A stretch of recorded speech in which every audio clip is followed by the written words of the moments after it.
Cosmic Shakti, baby! To purchase t-shirts and merchandise with my art on it, just click on the eye on the top right hand side of the screen and it will take you right to my shop.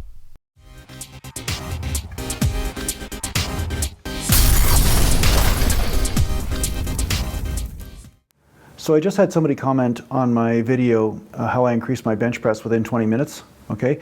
And they commented and they asked, you know, how many sets do you do for a muscle group? Like, how do you determine the right or correct amount of volume? And the thing is, there's really no right or wrong way to answer this question, you know, but I'll just tell you how I did it, okay? It wasn't like based on scientific studies or any sort of experiment that was conducted in the lab somewhere by a mad scientist. But what I did do was that I could see where there was a point to where my muscles were almost like, there was just a deadness to them, that I worked them, but when I was pushing, it was almost like there was just nothing left, there was no gas left. Okay, so then energy became the weak link in actually the training, but not, you know, the muscle fibers breaking down more or anything, because first and foremost, in order for you to get muscular fatigue in a muscle, you need to have the energy in order to make the muscle fibers the weak link, not the energy levels, okay? So some people mistake failure for energetic fatigue. You know, so it's like me starving you to death for 2 weeks and then ask you to do a set of squats. I mean, you can't lift anything. Well, it's not because the muscles are challenged, but it's because you don't have enough energy, or not enough carbohydrates, enough fats, enough fuel actually to do the exercise, okay? So knowing this, okay, what you do when you train, depending on the frequency, is that you hit the point of where there's a drop off. So say you could get 15 reps with a certain exercise. You know, say you could do bench press with a certain weight for 15 reps. That's failure. I mean, you do as many reps as you can do and all you get is 15 reps.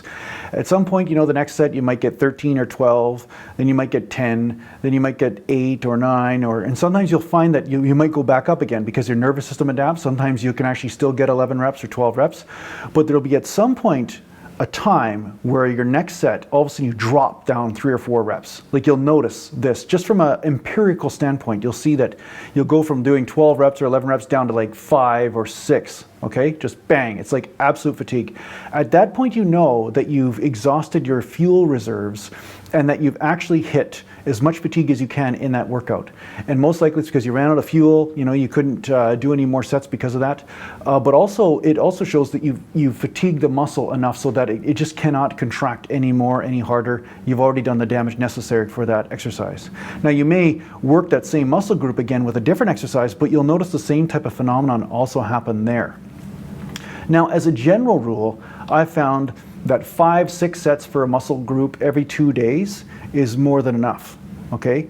And I've noticed also that when you gain in strength, that's when you need less volume. You don't need as much volume. Once you're lifting 400 pounds for reps instead of like 200 pounds for reps, you'll find that if you keep lifting the 400 pounds for set after set after set, it's just a lot harder on your entire system because your nervous system is still the same.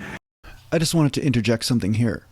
If you're doing powerlifting, you know, people know that powerlifters sometimes will do multiple sets. Sometimes they'll do higher volume in a way, you know, but they won't hit failure during their exercises. And the reason why they do this is because they want to handle heavy poundages to get the nervous system and the coordination absolutely totally streamlined. So they're always getting used to it. So their primary focus isn't muscle growth per se, although they do gain a muscle from lifting those types of poundages.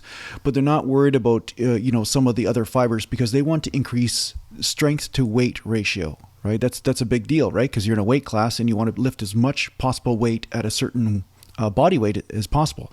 So that said, you know, for them, for sets, they may do different programs, and to, you know, say they can lift 350 pounds on the bench press, they might go multiple weeks where they pyramid up to 200 pounds, 250, then 275, then 280, and then the next workout they go up to 285, 295, you know, so there are multiple different ways to do the powerlifting programs. But the fact is that how many sets do they do? Well, they may do more sets, but they're not hitting failure. So if you're hitting failure, it's going to be a little bit more exhausting on your whole entire system, which is another reason why powerlifters don't hit failures, because they don't want to hit nervous system burnout.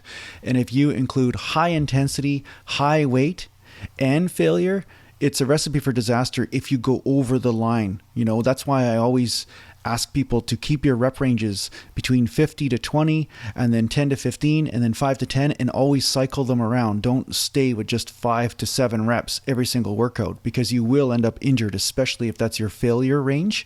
So you want to vary it up. and your nervous system does get burned out, and your immune system, a lot of people don't understand that weight training uses your immune system, and your immune system has a certain capacity as well. Like, it's a certain limit to its capacity. So when you're training your muscles in the gym, you're not only just training the muscles, you're training your nervous system, you're training your immune system, you're training your cardiovascular system. Like, there's all these different systems that are in play, okay? So there's a critical balance. So again, what I find is that hitting failure in a muscle group is absolutely necessary, and how strong you are will depend on how many sets you need. So if you're a stronger person, you know, doing less sets is absolutely okay, because doing more than that will put you in a place of injury. So for instance, some people will try to hit failure doing squats, okay?